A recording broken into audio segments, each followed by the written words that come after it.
So how do I do a forward bend with a bad lower back, and what is my recommendation? So you've had a history of lower back pain. Your lower back feels heavy, it feels fatigued, it feels compressed. You want to do a forward bend. You're told that stretching your lower back may be a helpful intervention for your back pain. You come to yoga, you do a forward bend. Is it going to help? Most often it's going to make things worse, because unfortunately people don't know how to forward bend in yoga without aggravating their lower back. What you find most people will do instinctively is keep their legs straight, and then they will round from here. What I'm doing is I'm rounding, or I'm flexing my spine, interestingly, mainly from the area that causes me the most pain. And we don't know why that is. And I followed the research, and it's always the same way. Whatever part of the lower back, or even your middle back, is the problematic area, when you stand and do a forward bend, 9 times out of 10, you will flex or bend again from that problematic part. So if you've got a bad back, say for example, it was L4, L5, which is down towards the bottom, you're going to flex and round from there first, and then you're going to round from this point. And the entire time you're doing this, your muscles are in kind of an alarm reaction. They're responding really negatively to what you're doing. And the muscles, rather than stretching, are resisting. They're holding back. Essentially, they're contributing now to that compression, which is the trigger for your back pain in the first place. So what I mean is you're making it worse by forward folding like this. How I advise you forward bend, again, based on my anecdotal experience and my understanding of biomechanics and human body, and also physiology, which is the key here, which I'll explain in a moment. How you want to forward bend to kind of try and create some relief for your lower back in a standing forward bend is to bend your knees, take your hands on your pelvis. So this is the pelvis. So just some basic anatomy. That ball and socket there is your hip joint. That's the hip. And as you go higher, you reach the top part, a bony ridge. That's your pelvis. So take your hands on your pelvis with your knees bent. And what you do is you stick your backside out and try to roll your pelvis forward. Okay, so knees bent, and you roll your pelvis forward. I'm just looking for my pelvis is here. There you go. So you want your hands on that ridge, and you want to feel like you're rolling your pelvis forward.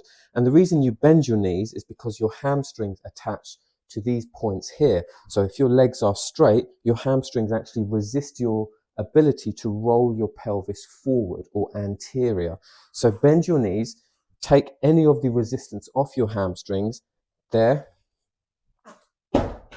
Stick your backside out, roll forward, and what you're going to find now is that you are bending forward sequentially. So your pelvis rolls, then your lower back, then the thoracic part, which is the longer middle part of your spine, and then your neck. So the entire length of your spine will sequentially fold.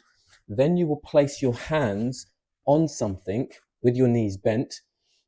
You need to release any tension in your upper back, relax your head and neck, and then the important part is to breathe in and out of your nose and try to slow your breathing down to the point where you can inhale for a 6 count, exhale for a 6 count.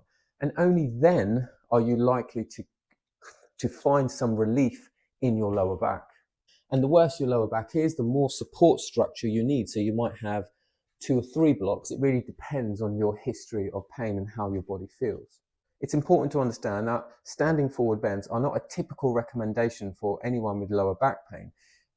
There are no generic recommendations. It all depends on an individual's pain trigger, meaning for some people, a standing forward bend is the very movement they need to try and avoid for a while anyway, because that makes their pain worse.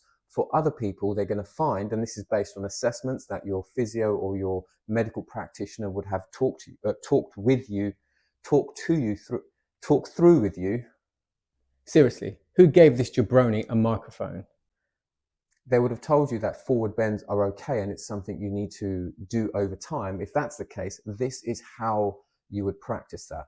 Don't do it with your legs straight. My recommendation is to bend your knees and roll your pelvis forward and create as much of a support structure as you can. Only then are you giving the nervous system, the brain and its corresponding cables, only then are you giving that nervous system a chance to relax. Otherwise, it will be in a state of stress and panic the entire time, and it will stress and compress the very tissues that you're trying to release. And this is why certain yoga poses for people with a history of lower back pain can feel worse. It's not the pose, it's how we approach the pose. If you want more information, because it's very nuanced and it's complicated and there is so much more to discuss and go through, I actually do an online CPD, a continued professional development course on lower back pain in yoga for yoga teachers. So feel free to check that out on my website, akramyoga.co.uk/online course. There's a ton of free resources on my website as well, tons of blogs, tons of information for yoga teachers. So you can continue to excel at what you do, and we can continue to make people feel the way we want them to feel.